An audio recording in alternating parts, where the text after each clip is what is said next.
Caríssimos irmãos e rádio ouvintes, vamos agora refletir um pouco essas leituras. Olha a profecia de Ezequiel.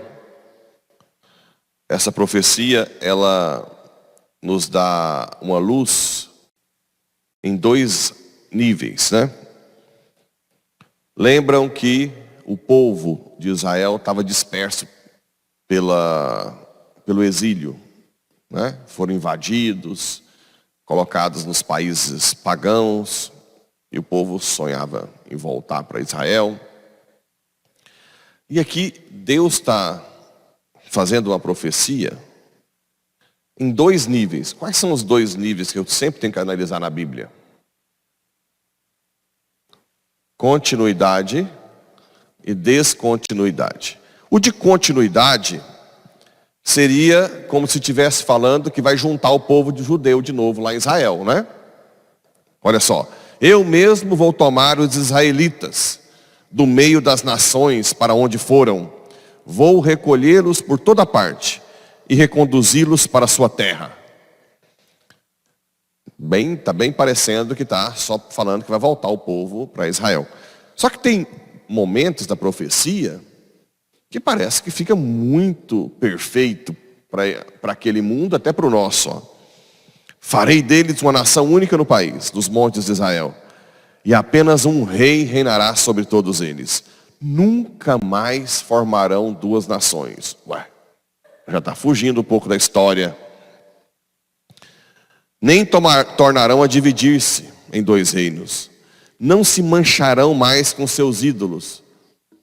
Como assim? O povo de Israel hoje não aceitou Jesus, né? Os judeus, os judeus de hoje, né? Nunca mais cometerão infames abominações. O mundo hoje, cada vez mais pagão. Eu os libertarei de todo o pecado que cometerem sua infidelidade, e os purificarei.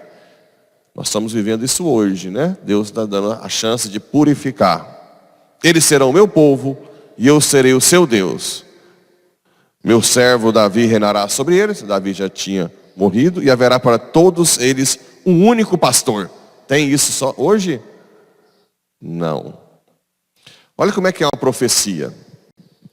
Com certeza, os judeus na época tomaram essa profecia para dizer que vai vir um Messias, né? Que vai pôr o povo de Israel ali, os judeus, vai destruir os inimigos. Mas aqui se a gente tiver um bom senso, a gente está vendo que Deus está falando um pouco disso, mas Ele está falando do céu. E nós estamos, nem aqui hoje, nós não temos isso aqui, um só pastor, há tanto de religião, né?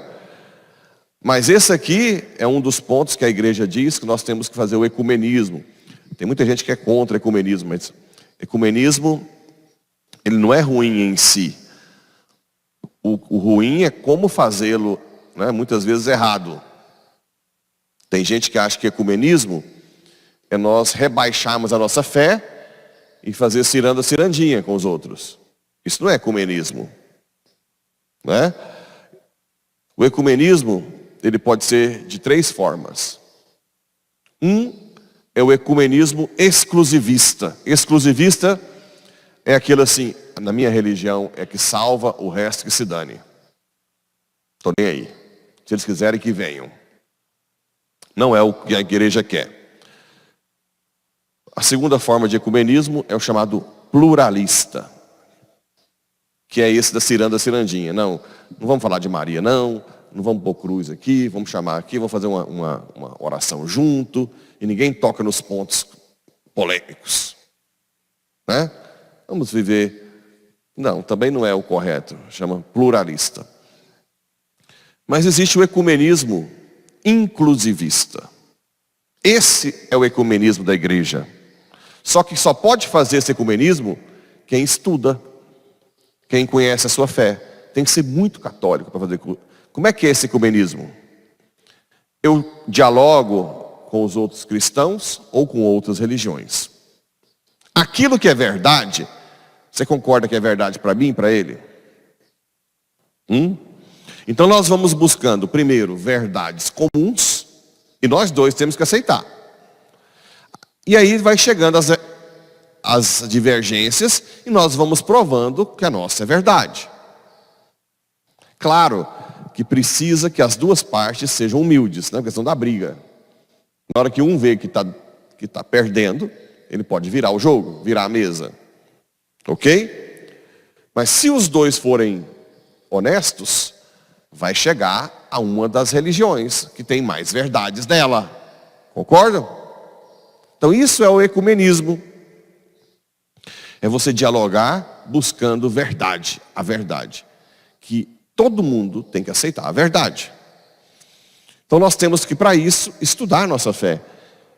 Para que possamos dialogar com tranquilidade, sem briga, né? Mas é claro que essa profecia só vai ser cumprida no céu. Um só pastor. Farei com eles uma aliança de paz. Será uma aliança eterna. Bem, essa aliança eterna foi feita. É a de Cristo. A última aliança.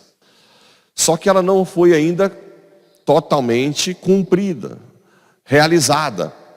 Nós estamos naquele momento que eu já falei, mas não ainda. Se cumpre essa profecia, pouco a pouco, à medida que todo mundo tem a oportunidade de se converter, de se purificar no sangue do Cordeiro, no altar, na confissão.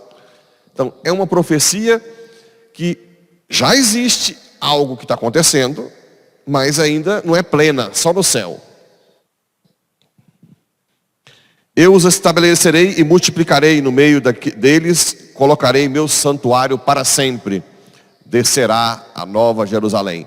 No céu, Deus será tudo em todos. Nós todos falaremos a mesma língua. Ninguém vai ficar brigando, não vai ter mais fofoca, não vai ter mais calúnia, né? Vai ser uma alegria.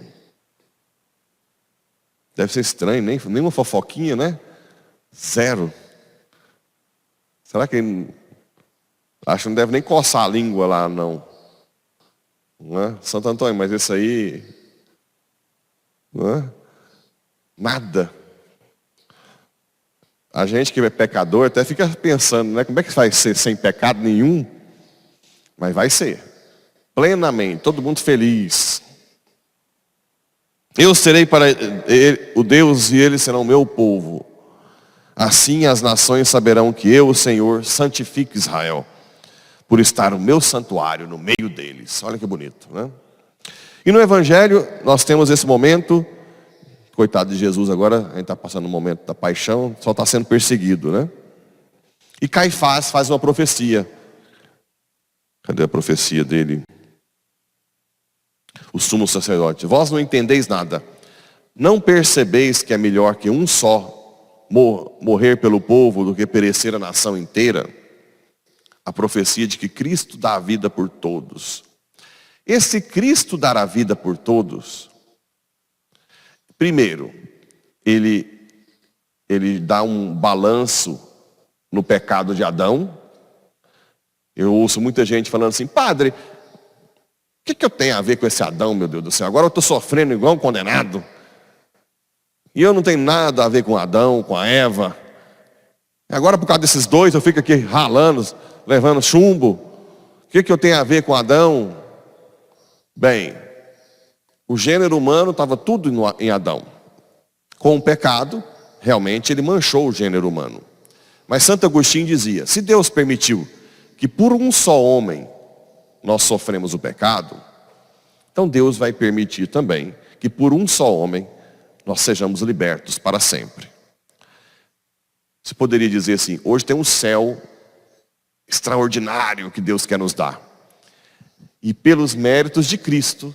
O que nós temos a ver com Cristo? Está vendo? Então, da mesma forma que um homem nos levou ao pecado, um homem nos levou ao céu. Só que tem um detalhe. Santo Agostinho diz que quando Deus tira um bem de um mal, ele tira um bem muito maior. O céu é infinitamente melhor do que o paraíso de Adão e Eva. Entendeu? Então, um homem morrer por todos já compensa essa revolta nossa, né? Ai, Adão, cagada que você fez, né? O que você tinha que falar das costas para Deus? Agora estamos aí. Ou então tem gente que fala assim, eu preferia não ser livre, então, já que eu estou correndo risco de ir para o inferno, não, se a gente não fosse livre, a gente ia ser uns animal, um boi, uma vaca. Olha lá, passa dia, passa sol, só não faz nada demais, né? Então, o fato de nós sermos livres é uma dignidade enorme que Deus nos deu. Agora, nós temos que usar bem nossa liberdade, para que o Espírito Santo... E outra coisa, Deus nos deu o Espírito Santo para que nós possamos fazer o que Ele quer, com a graça que Ele nos dá. Então, primeiro tem isso. A outra coisa que nos ajuda, isso que Caifás falou, um só homem morrer por todos, é que nós, quando somos batizados, nós participamos do corpo místico de Cristo. Ou seja, nós participamos do sacerdócio comum. Então, o fato de Cristo, da morte de Cristo, salvar a humanidade, nos dá a capacidade, com o batismo, do nosso sofrimento, salvar nossa família, salvar quem a gente quer, a nossa cidade, entenderam? Você participa dessa morte de Cristo através do batismo. Ou seja, quando vocês passarem por uma dificuldade, uma doença grave, ao invés de achar que aquilo é um fracasso, você oferece, Senhor, eu ofereço essa doença, todo o sofrimento, para que meus filhos, meu marido, meus pais, meus avós estejam no céu. E acredita, tem um poder extraordinário. Chama-se sacerdócio comum. Então, o fato de Cristo dar a vida por nós e abrir as portas do paraíso, também nos dá a capacidade de participar dessa capacidade de nos doarmos pelos outros, né?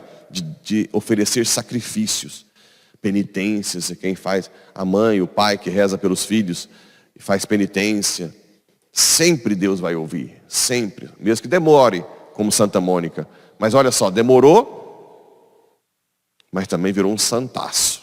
Santo Agostinho é um santo, dos maiores santos da igreja. E olha que quando ela começou a rezar, ele piorou. Foi para essas seitas maniqueístas. Parecia que Deus não estava ouvindo. Então, essa morte de um por todos tem essas duas conotações. Restabelecer a justiça de Adão.